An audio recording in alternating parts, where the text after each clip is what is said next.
Olá, seja bem-vindo ao Papo de Redação. As vendas voltadas para a Páscoa deverão totalizar 2 bilhões e 160 milhões de reais em 2022, segundo a projeção da Confederação Nacional do Comércio de Bens, Serviços e Turismo. Se essa previsão for confirmada, o crescimento do setor será de quase 2% em relação ao mesmo período do ano passado. Apesar da possível alta, o volume ainda estaria 5,7% abaixo do que foi alcançado antes da pandemia, quando o mercado faturou cerca de 2 bilhões e 300 milhões de reais. Apesar desses números, um levantamento feito pelo Serviço Brasileiro de Apoio às Micro e Pequenas Empresas, o SEBRAE, mostra que o número de pequenos empreendimentos que produzem chocolates e derivados aumentou durante a pandemia. Segundo a entidade, a abertura de novos negócios na área cresceu 57% em 2021, se comparado com o ano de 2019. Sobre o mercado de chocolates e a expectativa para a Páscoa deste ano, eu converso agora com Lia Kinderé, chefe formada pela escola francesa Le Cordon Bleu e especialista em cake design pela Wilton School de Chicago. Felipe Rocha, chefe confeiteiro com foco em processos gerenciais, e Citônia Cruz, chefe culinarista e CEO do ateliê que leva o nome dela. Primeiramente, pessoal, muito obrigado pelo convite aceito. Afinal de contas, as pessoas estão comendo mais ou menos chocolate após essa pandemia? O consumo cresceu, sim. O consumo cresceu na pandemia. Em 2020, a gente já observou um consumo mais alto que 2019. 2021 continuou crescendo e a gente ainda aposta num crescimento para 2022, mesmo sem ter o cenário de quarentena que nós tínhamos em 2021. Então, a gente ainda está apostando num crescimento para as vendas desse ano. Como é que vocês veem o mercado? O mercado está difícil, né? Assim, a gente passa por muitas barreiras, a gente estava falando sobre a inflação, né, no comecinho, antes de entrar, e a gente não consegue se adaptar, mas a gente sempre passa, sempre segurança para o nosso cliente, referente à qualidade, referente a produto, e aí sempre tentando, né, mostrar o melhor serviço para que eles tenham sempre um produto ali fiel e principalmente levando a nossa marca. Citônia, esses últimos anos de pandemia foram mais complicados? Como é que foi a situação? Não, eu acho que na pandemia, o que é que eu acho da pandemia? A pandemia, as pessoas se descobriram. Então, a necessidade, eu sempre falo que a necessidade anda junto à criatividade. Então, assim, as pessoas não tinham outra coisa para fazer. Então, em 2021, eles começaram a fazer empiricamente, né? Eles começaram a fazer no achismo. E agora eles estão estudando mais, né? Porque antigamente as pessoas não sabiam nem a diferença o que era uma cobertura e nem o que era um chocolate. Hoje as pessoas já avançaram mais, estudaram mais. Então, acho que esse ano acho que vai arrebentar, porque as pessoas estão entendendo o que estão fazendo, entendeu? Então, assim, isso é importante quando você entende o que você está fazendo, porque aí você tem mais qualidade, aí você não está só se ocupando, você está trabalhando e está vendo retorno. E hoje os maridos com as mulheres, hoje eles estão saindo para poder ajudar as mulheres e eu acho que as coisas estão melhorando, entendeu? Então, assim, tá todo mundo em casa, então, assim, eu estou apostando muito esse ano, assim, porque tem a opção do ovo pequeno e também do ovo mais artesanal, mais trabalhado, e assim fica para quem, né? Para todos os bolsos. Felipe, sua expectativa também é positiva? A minha expectativa é bem positiva, né, para a nossa Páscoa. É a época que a gente passa o ano se preparando, então a gente passa assim, em novembro, teve uma ideia, a gente anota. Então a gente passa por muitos processos, né, se preparando para a Páscoa. Lá na loja a gente pega os principais doces que vende, que leva o nome da loja e transforma em ovos de Páscoa, né, tentando fazer com que a gente sempre esteja se adaptando ali com o paladar do cliente e trazendo novidades, sabores e texturas variadas. A nossa Páscoa, na verdade, é o primeiro Natal, né? Nós, da confeitaria, temos dois natais, né? O Natal de dezembro e o Natal da Páscoa. Então, realmente, é uma época bem esperada para todos nós. A gente está alguns dias ainda da Semana Santa, da Páscoa, mas já sente um aumento da demanda, do movimento? Sim, já começou. Já começou o forte, a semana forte é realmente a Semana da Páscoa, né? As pessoas deixam para a última hora mesmo, mas a gente se prepara com a produção entendendo que a semana forte é a Semana da Páscoa.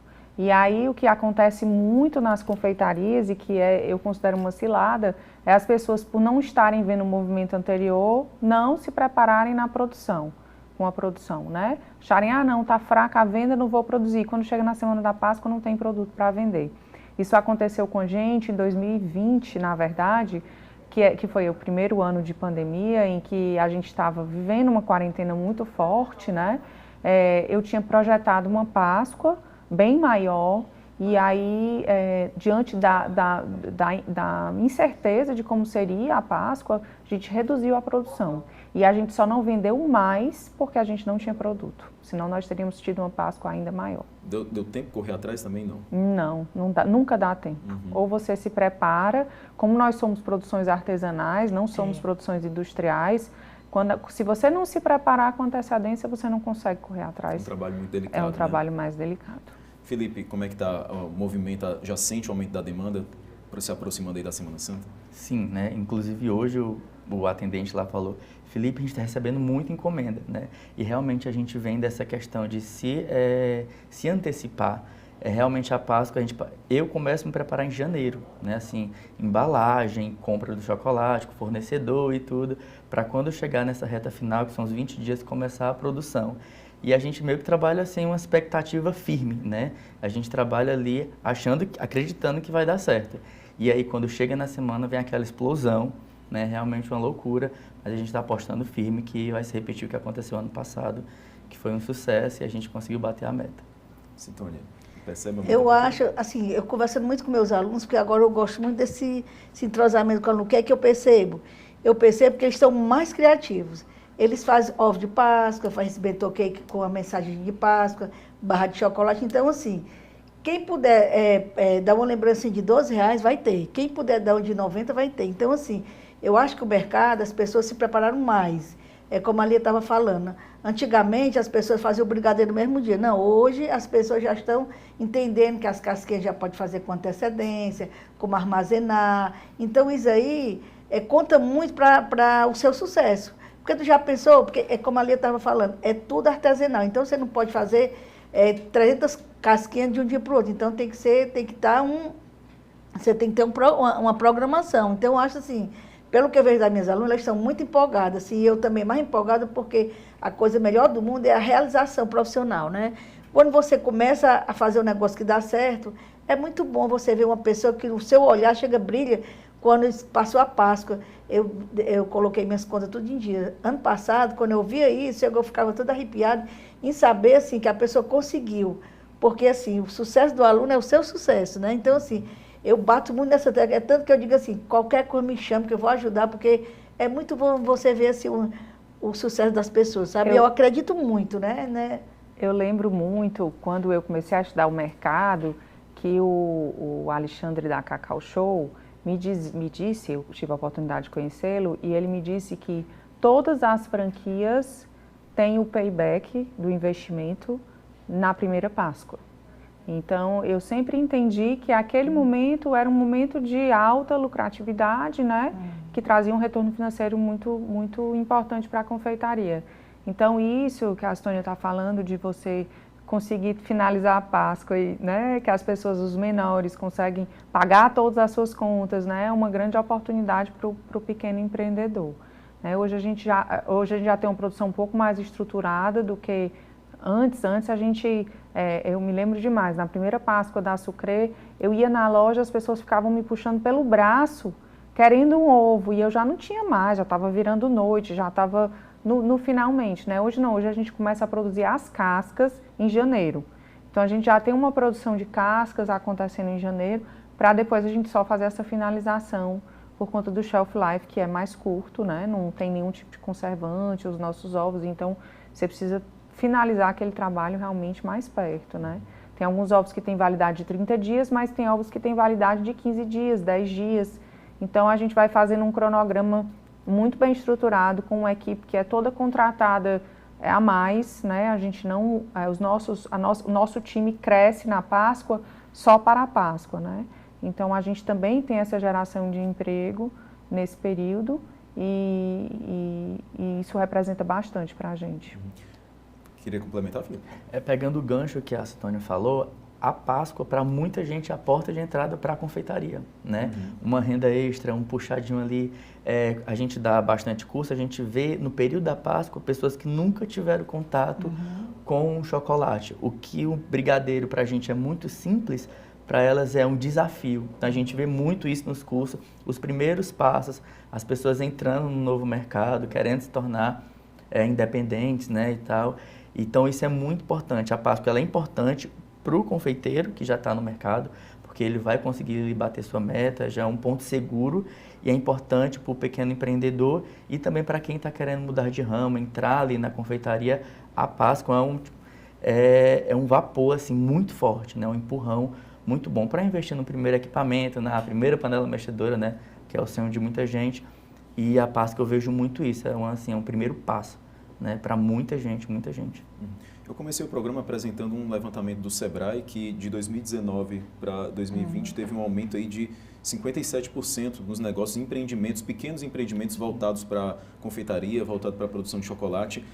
Lógico que esse levantamento é nacional, mas vocês sentem aqui no mercado do Ceará, de Fortaleza, esse crescimento também? Demais. Sem dúvida. Demais. Sem dúvida. Eu acho que as pessoas ficaram mais em casa, como a Citônia mencionou, e a confeitaria ela é algo que faz parte do dia a dia das pessoas, né? Então eu acho que muita gente que tinha vontade de se aventurar teve a oportunidade de, como uma renda extra, fazer isso no home office. Então eu vi muitas pessoas aparecendo nesse mercado, assim, a partir dessa experiência de home office, de poder estar mais em casa, né? Não perder tanto tempo com o trânsito e poder estar mais cedo em casa e usar aquelas horas ali vagas para poder empreender.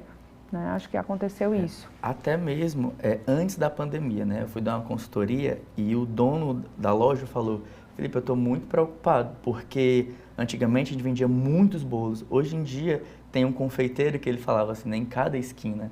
Né? Então hoje a informação está muito espalhada através da internet, né? Todo mundo tem acesso muito fácil à informação. Então o crescimento do confeiteiro ali inicial, o primeiro passo, que começa a fazer o bolo caseiro, inclusive, tem interferido na venda das padarias, né? Dos bolos confeitados, dos bolos caseiros.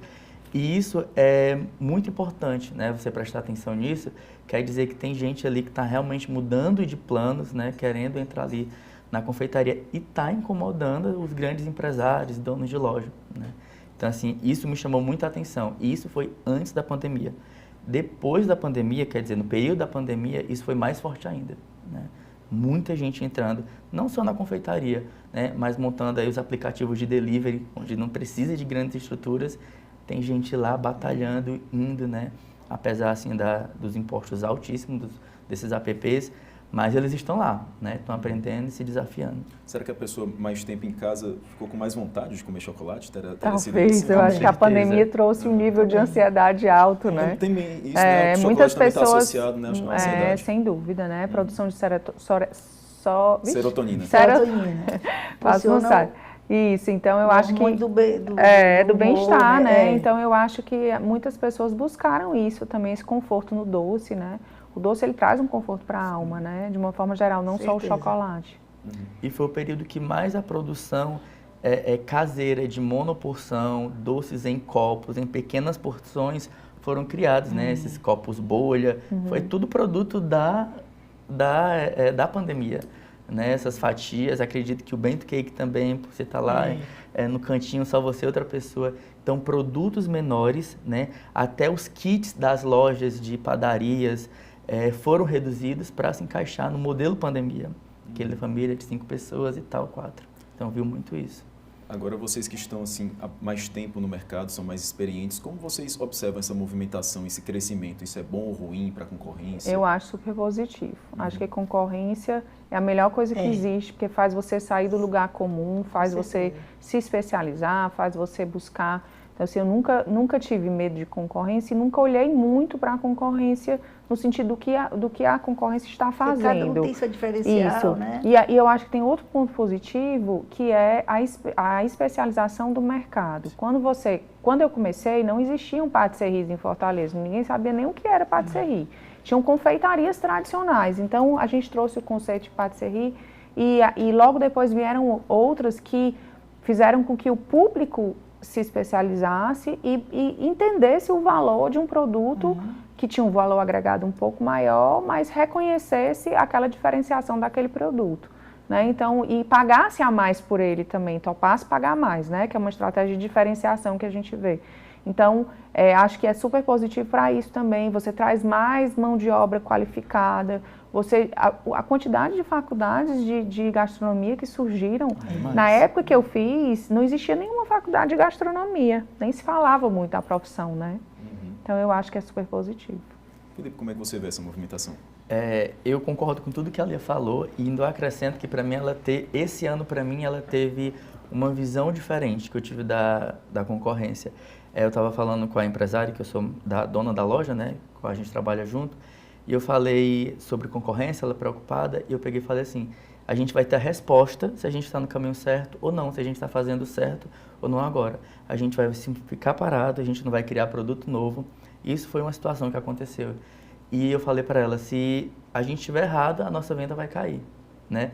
E aí, pelo contrário, a nossa venda aumentou, né? A concorrência veio e deu a resposta para a gente, que ó, o teu produto tá bom, acredita, fica ali, só mantém a qualidade, né? E se você fizer tudo de acordo com qualidade, processos e tudo, respeitando o cliente, todo aquele processo que envolve a empresa, vai dar certo. Eu não tenho medo disso. Bacana. Bem, pode falar. E só acrescentando aqui, o que ali e o Felipe falaram, como é que eu vejo o crescimento? Quando os meus alunos falam, professor, e aí, o que você acha? Eu disse, quem tem que achar é você, porque ninguém vai mudar você se você não quiser mudar, se você não quiser crescer. Você que tem que acreditar em você, você tem que olhar para o espelho e dizer assim, eu sei, eu posso, eu vou estudar. Porque se você não te falar isso, você vai esperar de quem? Então você é que tem que acreditar em você. Porque às vezes a oportunidade está batendo na sua porta e você fechou, ela vai para o vizinho. E o vizinho vai fazer sucesso, você não vai. Então assim, acredite em você, estude que você vai chegar lá. Não é à toa que eu entrei na faculdade com 50 anos. Porque eu acreditei que eu podia chegar. E cheguei porque eu quis. Então, assim, quem está começando, acredite em você. Estude. Você está com um pouco de dinheiro, tem live, vai lá no grupo, você pesquisa e você chega lá. No próximo ano você já está mais adiantado e assim a gente vai subir. Ninguém do 1 para chegar no 10 tem que passar no 2, no 3. Ninguém não conta 1, 10, 20, 30 não. Então, assim, uma hora vai chegar na sua vez. Não corra, porque o que é seu vai chegar para você. Eu vejo isso. E eu vejo assim eu vejo que não tem mais bairro. O sucesso está em você. Se você morar no Alphaville, você pode fazer sucesso. Mas quem mora lá, aonde for, o sucesso está em você. Onde você for, você leva. Então, acredite em você. Eu digo, olhe para você e diga assim, eu acredito em mim. Por isso que eu vou fazer sucesso. Você tem que mentalizar. A sua cabeça é o que você pensa. Se você pensar que é pequeno, você vai ser pequeno. Então, pense que você é grande, você sabe entender que você é grande, entendeu? Então, assim, eu bato muito nessa tecla de você acreditar em você. Bacana. Independente dos pais, de onde você nasceu. Então, assim, eu acredito muito nisso, sabe? A gente vai continuar falando sobre esse lado de formação profissional, mas agora o Papo de Redação vai para um rápido intervalo. Volta já, não sai daí.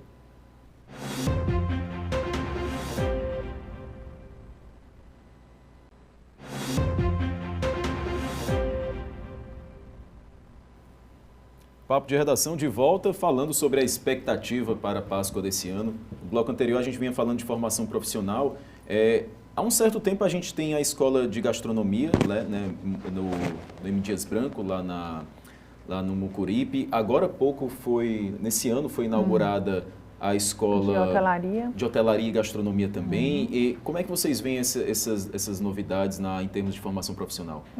Como eu falei, na época que eu fui ingressar, não existia nem a profissão do gastrônomo, ela existia.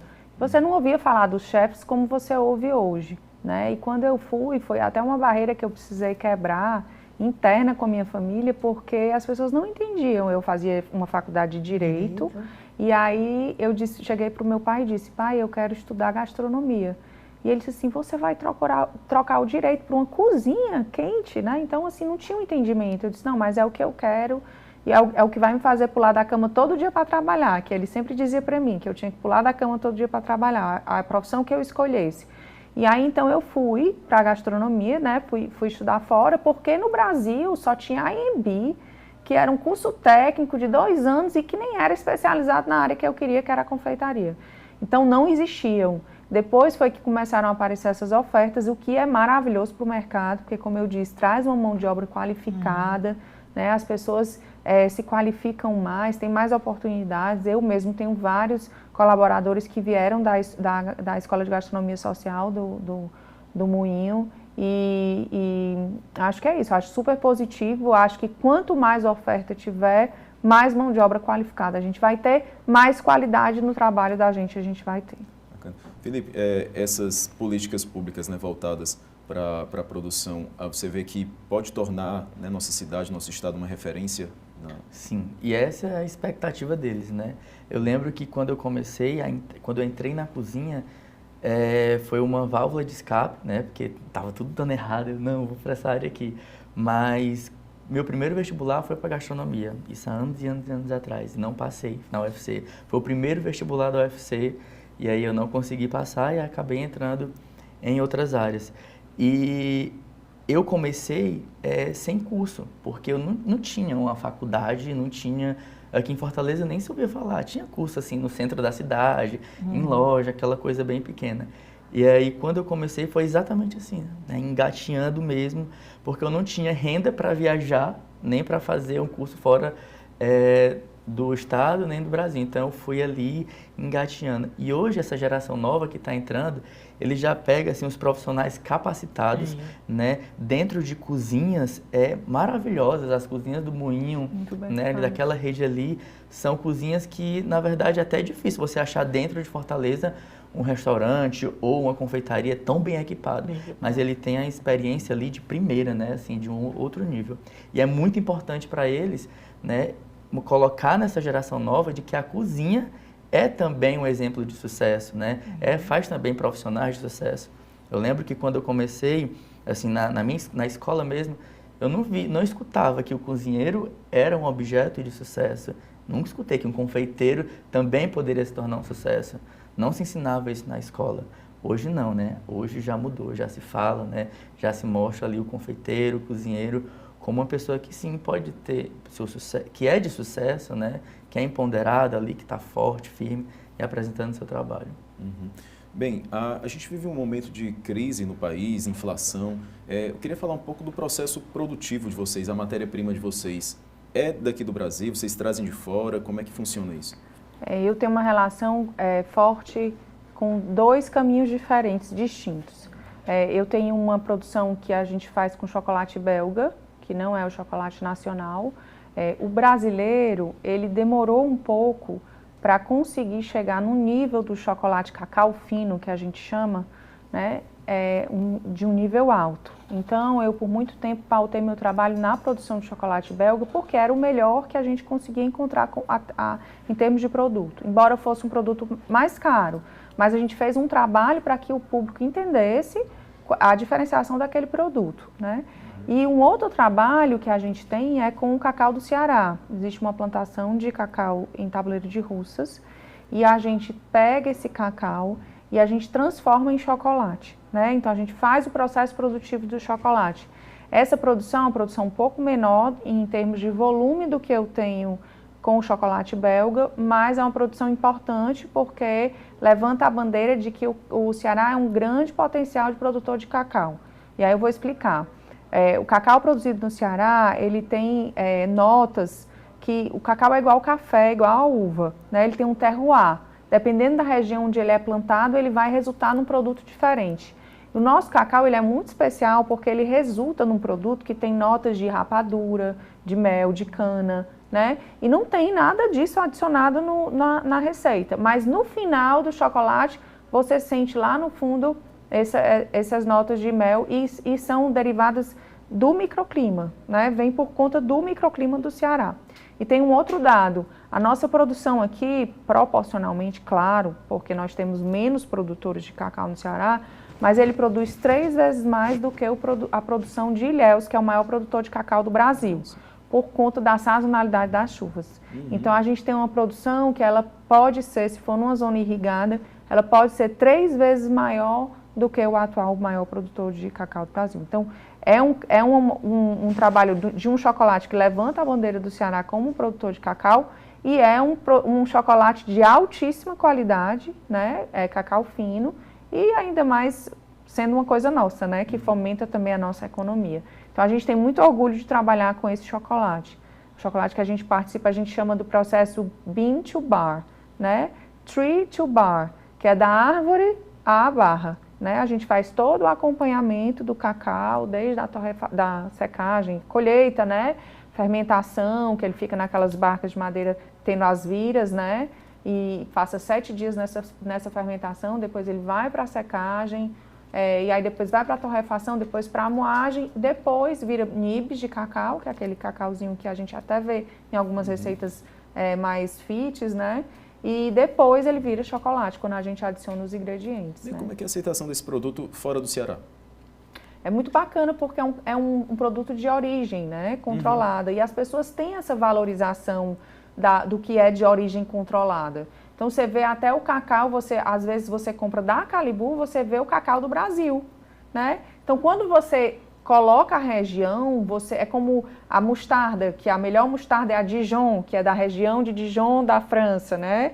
O champanhe, que é da região de Champagne. E assim acontece com vários outros produtos. Então, quando você atesta a origem, você diz, esse produto aqui só vai existir nessa região, você eleva o nível do produto e você consegue ganhar aí também um poder de precificação por ser um produto diferente e que não tem em larga escala, né?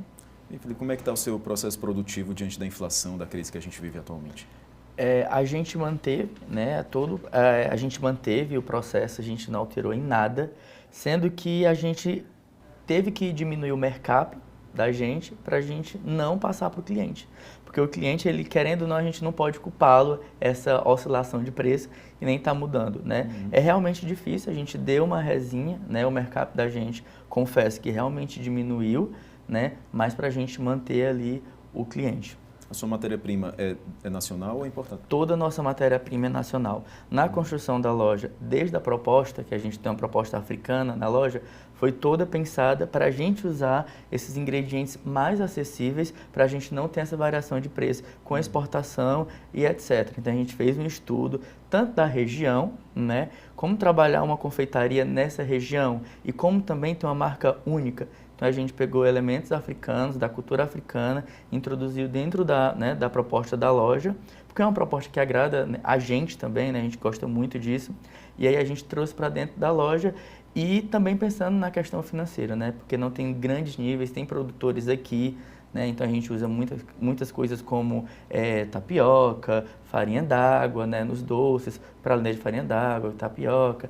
Enfim, a gente brinca muito disso porque a gente gosta, né, da cultura e tudo, de valorizar, e o lado bom é a questão da acessibilidade. Então isso para a gente foi muito bom, essa proposta que é da loja que a gente criou e que acaba que não tem tanta variação, mas matérias-primas como leite condensado, que é um insumo básico na confeitaria brasileira ainda, né, realmente a gente sente, e é nesse ponto aí que eu te falo que a gente teve que dar uma resinha aí no mercado, principalmente referente a brigadeiro, que é um doce clássico brasileiro, como bolos e etc. Citônia, como é que está o seu processo produtivo diante da inflação? Eu se reinventar, por exemplo, a embalagem agora está muito cara. Então, assim, como eu quero naquele precinho, daquele tamanho que cabe no bolso, aí eu vou vendo outras embalagens para poder dar tudo certo. Porque eu quero, é o volume de vendas, eu quero ganhar no volume, entendeu? Então, assim, mais para a empresa, tantas caixinhas. Então, assim, eu estou investindo mais nessa parte. O que aquela empresa pode pagar X, aí eu já coloco uma embalagem legal. As que ela diz assim, eu quero até X, e a gente vai se reinventando e a gente vai encaixando, né? Porque a criatividade tem que existir, primeiro para essa criatividade, né? Para poder dar tudo certo. Lia, você falou que parte da sua produção vem do chocolate belga. Esse contexto de guerra na Ucrânia, isso impactou essa área também? Não chegou a impactar porque eu já havia feito, né, toda a aquisição da matéria-prima, mas caso eu ainda não tivesse feito, sim, já impactaria. A gente já percebe rupturas aí no mercado e a gente talvez vai ter que se reinventar aí para os próximos meses em relação a isso, assim. Mas como eu tenho essa produção do chocolate do Ceará, eu consigo segurar. E na Páscoa é onde eu tenho o meu maior volume de produção de chocolate, né? Chocolate mesmo. Então eu consigo segurar depois, mas já houve sim uma questão de ruptura no mercado. Mas como a gente já tinha se antecipado, né? Essa questão da margem que o Felipe comentou, realmente é muito importante falar, assim, a gente não consegue repassar 100%, mas a nossa estratégia na Sucre foi haver um repasse sim, né? Porque antes de qualquer coisa a gente precisa pagar as contas, né? Então existem custos, você vê com a maior oferta de lojas e de entrantes, né, no mercado, a gente acaba tendo que fazer coisas diferentes, inovar para poder não perder o público, porque o público gosta de novidade, né? Então a gente está sempre inventando coisas novas, inovando. Isso tem um custo. Quando você se estoca, por exemplo, com embalagem, né? Você tem um custo, um capital de giro que fica ali parado, porque estoque é dinheiro parado. Então, toda vida que a gente cria um novo produto, a gente precisa de mais capital, né? Então, eu acho que é importante a gente falar que, embora a estratégia dele tenha sido não repassar, a gente usou como estratégia repassar sim, não 100% do aumento que teve, mas a gente repassou, porque senão a gente não consegue manter as contas em dia, né? A gente precisa atender uma margem mínima. Então, esse markup, ele sofre um pouco, mas a gente mesmo assim fez essa estratégia de repasse. Agora, voltando a falar da Páscoa em si, o que vocês estão planejando aí de novidades? Qual é a tendência no momento para ovo de Páscoa? Fala, Felipe, vai saber falar melhor que eu sobre isso. O que é que eu passo, né? Tanto para mim quanto para os alunos que me acompanham. Sempre trabalhar com o básico, né? Que o arroz e o feijão você tem que ter, né? E trabalhar com aquilo que vai despertar, né? E a nossa estratégia nesse ano, né? Nesse ano que está sendo esse ano ainda de pandemia, foi fazer uma releitura dos doces que mais vende dentro da nossa loja, né? Então a gente tem uma torta lá que que a gente chama de red cheese, né? São um bolo de beterraba com recheio de mousse de creme cheese, são 10 camadas, né? E a gente converteu ele dentro de um ovo, né? A nossa torta de limão a gente trouxe para dentro de ovo. A gente tem uma torta clássica lá que é Oreo, se não tiver o cliente é constrangedor se não tiver. E aí a gente trouxe, né, em formato de ovo. Então essa foi a nossa brincadeira desse ano, pegar o que tantos os clientes amam e trazer em forma de ovos de Páscoa. A gente também usa essa estratégia, né? Sempre usou. Você vê que tem o Rocher, que é o nosso chocolate que é mais famoso na loja, ele vira ovo. Tem o ovo de torta brownie, que é a torta mais famosa da Sucre, a gente faz virar ovo. E esse ano a nossa novidade é com o sucroque de caramelo. O sucroque é um biscoito, uma casquinha fina e crocante, que a gente leva para o autosserviço, né, para as redes de supermercados aqui e em outras cidades do Brasil. E a gente então criou um ovo que ganhou até um concurso como primeiro lugar. E ele é um ovo com caramelo e flor de sal, né, e com o biscoito sucroque. Então essa foi a nossa novidade do ano. Normalmente a gente lança uma novidade, mas a gente tem um mix de mais de 12 ovos, tipos de ovos diferentes, né, em tamanhos diferentes. Então a gente tem essa oferta maior, mas são todos ovos que remetem também aos nossos doces e aos nossos chocolates. E essa estratégia que a gente usa foi tudo muito pensado por conta da pandemia. Eu não queria trazer insumos novos para dentro da loja com medo de ficar preso. Ano passado a gente trouxe, né, querendo naquele fôlego, né, primeiro ano de loja, a gente exportou umas pastas de pistache, né, que é um produto caro, né, dentro da confeitaria. E aí não foi o ovo que mais saiu, né?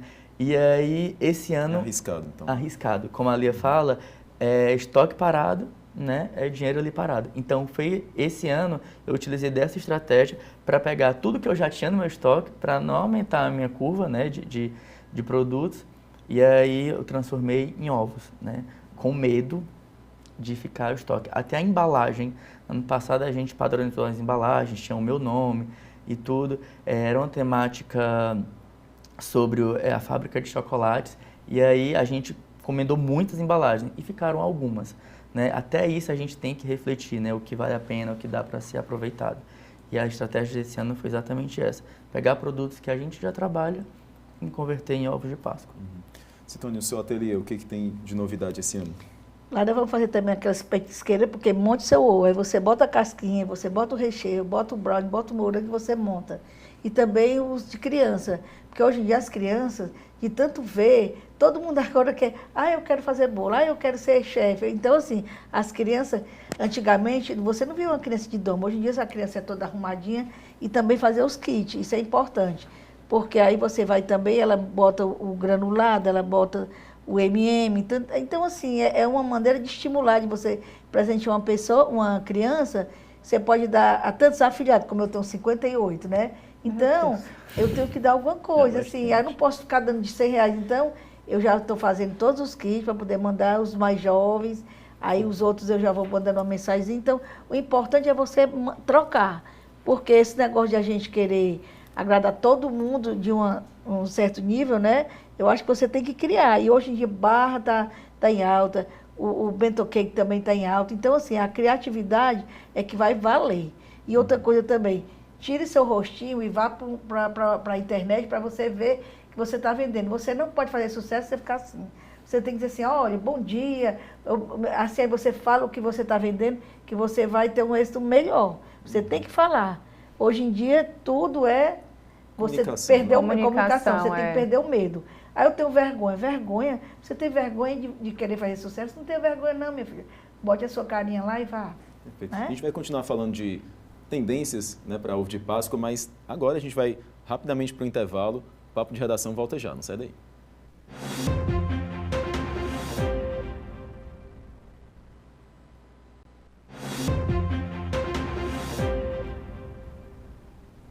Papo de Redação de volta, falando sobre tendências e expectativas para a Páscoa desse ano. No bloco anterior vocês estavam falando de novidades aí que os ateliês de vocês estão preparando. Como é que essas novidades, essas inovações, elas se tornam tendências? Até alguns anos atrás não se falava em ovo de colher. E hoje em dia é o mais comum, né? Talvez até o mais procurado. Como é que funciona isso?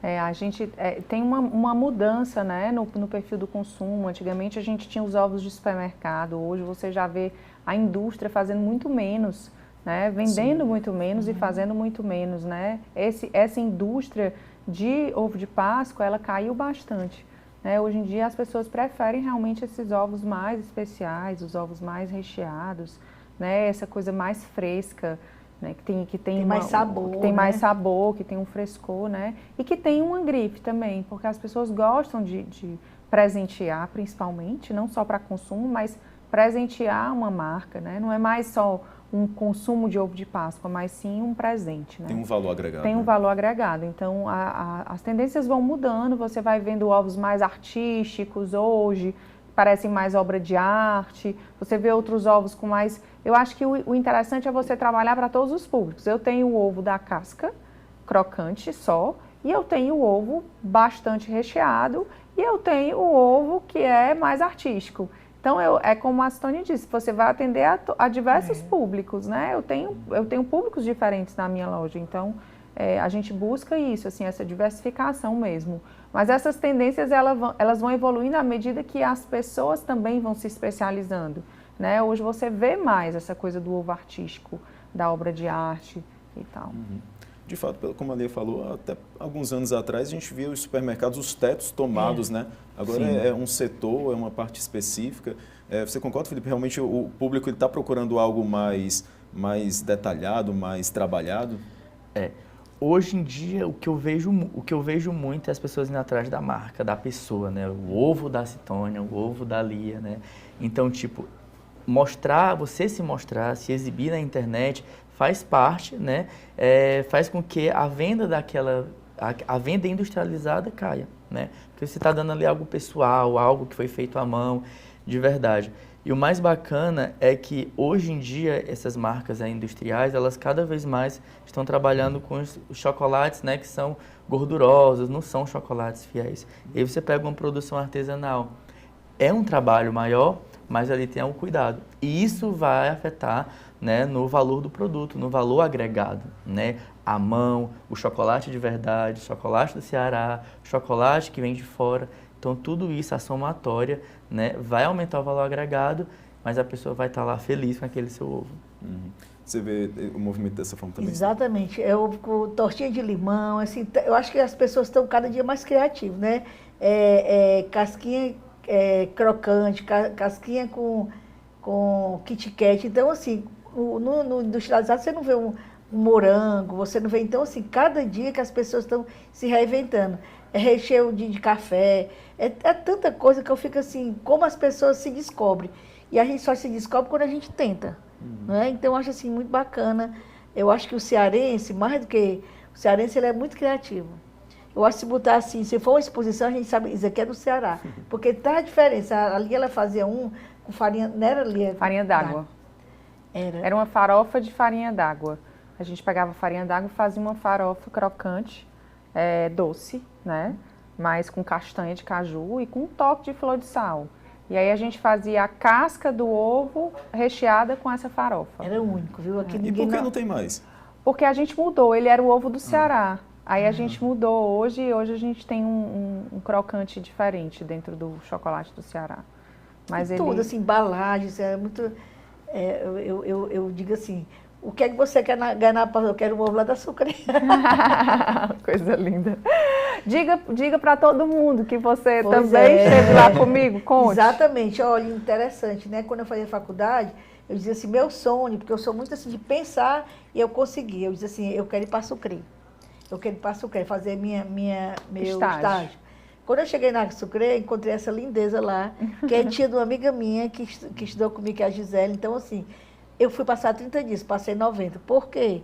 Porque o ambiente de trabalho lá é maravilhoso. O ambiente é fundamental para que você se sinta estimulada. Assim, porque além dela ser uma pessoa, ela é muito nada dela ali, eu nunca vi ali assim, distratando nem funcionando, nunca.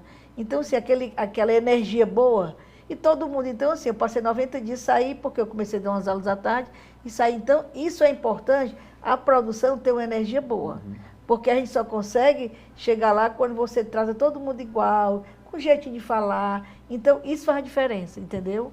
E, assim, eu sou muito grata a ela, sabe, ali, ela sabe disso, porque eu nasci, então, quando as pessoas dizem assim, Tônia, sabe porque ela passou na Sucre? Eu digo, eu sei o que é bom, porque eu só fazia o que era bom lá. Então, assim, para mim é uma referência, entendeu? E eu acredito muito quando você quer mudar, quem tem que mudar é você. Então, assim, como eu queria mudar e crescer, então eu fiz o certo, né? Eu fico muito feliz, assim, com essa oportunidade que a gente consegue dar, né, para as pessoas. Hoje é uma produção que já tem, né, um número maior de pessoas, mas a gente ainda tem um programa de estágio, traz os jovens que vêm da faculdade para fazer essa imersão, né, com o dia a dia da confeitaria, até para entender se é isso mesmo que você quer, porque não é um trabalho fácil, né? As pessoas olham para o chefe de cozinha que ganha prêmio, que está ali com a doma bem branquinha, né, e acham que é um trabalho glamuroso, mas é um trabalho muito puxado, é um trabalho de ficar horas em pé. A primeira panela mexedora que eu conheci foi lá na Dalia. Eu ficava olhando, né, eu não sabia. A primeira panela de brigadeiro que eu conheci foi da Sucre. E é muito grande, porque lá é umas gamas, ela é só coisa boa. Eu digo assim, meu Deus do céu, olha o cheiro do chocolate. Porque o que é que acontece? Muita gente diz assim, chocolate é a mesma coisa de cobertura. Não, lá é chocolate. Porque a cobertura é sabor chocolate. Então, assim, lá a gente tinha muito contato com isso, era muito bom, muito bom mesmo. Que bom, fico muito feliz. feliz. Eu estava falando para a Lia que quando a gente vai fazer seleção de funcionário, e aí vem assim, Sucre, no currículo. Então, eu já falo assim, ó, vamos pegar isso, porque ele já vem pronto. Não vai precisar treinar, a gente vai dar só uns toques para se encaixar, né? Porque até o custo, a semana que você passa treinando funcionário, é um custo para a loja, né? Agora, num dos locais que eu trabalho, que é o Ecoponte, a gente passou uma semana de treinamento da cozinha intensa. E é um custo altíssimo. Então, quando você pega um funcionário que é capacitado, seja por uma loja que tem tradição, seja por uma rede aí, né, do Estado, como essas escolas, quando o colaborador ele já vem pronto, né, é muito bom para o empresário. Né? É uma série de riscos que são anulados que só tem a ganhar o Estado, o empresário, né? E o profissional, que ele fica mais fácil de entrar dentro das lojas, nos ambientes onde ele quer navegar. Felipe, a gente falou muito de inovação no produto em si, você que é especialista aí na parte de gestão, é possível inovar também na embalagem, na entrega? Pronto. Eu confesso que eu me preocupo mais com a embalagem, porque ali os nossos produtos, principalmente produtos de prateleira, a embalagem tem que ser perfeita. né? Esses produtos de supermercado, né? Os ovos de Páscoa, a sacola, tudo tem que ser muito bem pensado. Às vezes você pode ter um produto simples, mas a embalagem, o valor agregado vai para cima. Saindo um pouquinho do doce, eu tenho uma coxinha, que é um produto que geralmente não tem um valor agregado, mas você muda a embalagem, né? Você muda o papelzinho, muda ali, e o valor agregado muda. E isso serve para todas as áreas, né? Todas. Lia, você tem essa preocupação também? Com certeza. As nossas embalagens, elas são muito bem pensadas, né? São próprias para o produto e é um diferencial que a gente tem, né? A gente trabalha muito o design das embalagens. Então, você vê uma oferta grande de embalagens e no começo, eu já entendia disso e já comecei a embalar os produtos muito cedo, né? A gente tinha o primeiro produto embalado que a gente fez, foi o nosso pó de cappuccino. A gente fazia o cappuccino na loja, as pessoas tomavam, gostavam do cappuccino e perguntavam de onde é. São a gente que faz. E aí me deu o insight de fazer uma latinha de cappuccino para as pessoas levarem de presente. Então, isso sempre foi uma preocupação. A gente está chegando nos momentos finais do programa. Eu queria, nesse momento final, fazer uma provocação, expectativa de vocês para o futuro da confeitaria aqui em Fortaleza, aqui no Ceará. Vocês veem o nosso estado com vocação para essa área? Sem dúvida. O Ceará tem crescido muito a título de gastronomia. Você vê hoje uma efervescência desse setor e eu acredito muito que a gente está com todas essas faculdades trazendo um público mais especializado e com certeza crescendo na qualidade também dos produtos ofertados. Felipe, qual é o futuro da confeitaria cearense? Eu compartilho da ideia da Lia, né? Realmente o mercado é um novo, a gente está nessa onda ainda, né? E eu acredito que essa onda só vai crescer. Tanto pela perspectiva, né, de pessoas querendo entrar cada vez mais, as escolas ensinando, eu acredito que a educação base ela é de fundamental importância para implantar nas crianças essas possíveis chances, que na cozinha, eu falo muito sobre que a cozinha também é um lugar de sucesso, né? E aí, cada vez mais a gente vê jovens, né, fazendo entrevista. Essa semana eu peguei um rapaz muito novo, ele tinha 18 anos, ele falou, meu sonho é cozinha. Eu nasci, eu fiquei pensando, eu quando tinha 18 anos não passava isso na minha cabeça, né? Apesar de meus pais terem restaurantes, né, cresci nesse meio, eu não via isso como objeto de sucesso. E hoje em dia eu já vejo muita gente, né, pessoas novas que estão iniciando, já vendo ali como objetivo, assim, fiel. Quero ser cozinheiro, quero ser confeiteiro, então a gente só tem a crescer. Citônia, a confeitaria cearense tem futuro? Certeza. Por quê? Porque eu acho que agora os casais estão mais unidos, então assim, como eles ficam na mesma, começam a entender o outro, entendeu? Então eu vejo que antigamente não só mulher, gente, olha, homem na confeitaria só faz bem feito. São caprichosos e outra coisa. Quando eu vou dar um curso que tem um homem, eu digo, cuidado, que esse daí vai ser o melhor aluno, porque eles são caprichosos e eles estão mais cuidadosos, entendeu? Então, assim, eu acho que está crescendo porque eles estão começando a entender, eu acho que por isso, assim, a mulher faz uma coisa e o homem faz outra. Então, assim, eu tenho muitos amigos e tudo, e amigas que estão crescendo porque estão juntinhos. Então, a união faz a força. Eu acredito muito, assim, que tem que ter união, tem que saber o que quer. Porque às vezes, estou cansada, às vezes o marido não entendia quando a mulher estava cansada. Agora eu acho que o negócio vai dar certo, porque está todo mundo entendendo, porque antigamente só mulher. Não, agora o homem tem isso não. Eu acredito muito o homem só faz bem feito. Quando eu vejo o aluno, eu fico muito feliz, porque eu digo, esse daqui vai ser sucesso, né? Então, assim, eu acho que o Ceará tem tudo, porque nós somos criativos, nós somos guerreiros, e o cearense ele tem um diferencial. Você vai numa feira, todo mundo sabe, quando bate o olho, esse é cearense, pela garra, pela vontade, porque nós somos também muito hospitaleiros, né? Quando chega uma pessoa aqui, a gente já sabe, esse aí é cearense aí da gema, porque eu sei que ele é guerreiro, né? Então, assim, aonde eu vou, eu levo aqui minha placa, eu sou cearense. Quando eu era criança, tinha aquela expectativa, aquela história de que quando você ganha ovo de Páscoa, tem que guardar até o domingo de Páscoa, não pode abrir antes. Existe mesmo isso? Como é que funciona? Eu acho que é uma tradição que ainda persiste, né? Mas eu acho que as pessoas estão se permitindo também consumir fora da época, né? Mas ainda tem muita gente que faz quaresma de doce, né? Então segura mesmo até o domingo de Páscoa para ganhar o ovo. E a Páscoa realmente é no domingo, né? Sim. Então... Quando a gente está na produção do ovo, foi bem legal essa pergunta, porque a gente pensa isso também no processo. Não, a pessoa compra o ovo hoje, só vai consumir daqui a 2 dias, e aí até o ovo artesanal ele tem que passar por esse processo do shelf life, né? Até quando vai durar, né? Então a gente pensa muito isso. Eu vou fazer uma geleia, Aí eu tenho que ter todo o controlezinho. Vou colocar a fruta fresca, sim ou não? É interessante, né? Então, porque a gente tem que pensar, tem gente que é guloso, come o ovo, come antes, encomenda e tudo, come no mesmo dia. Eu faço parte desse time, mas tem o time da tradição, né? Que eu também acho legal, manter essa tradição, né?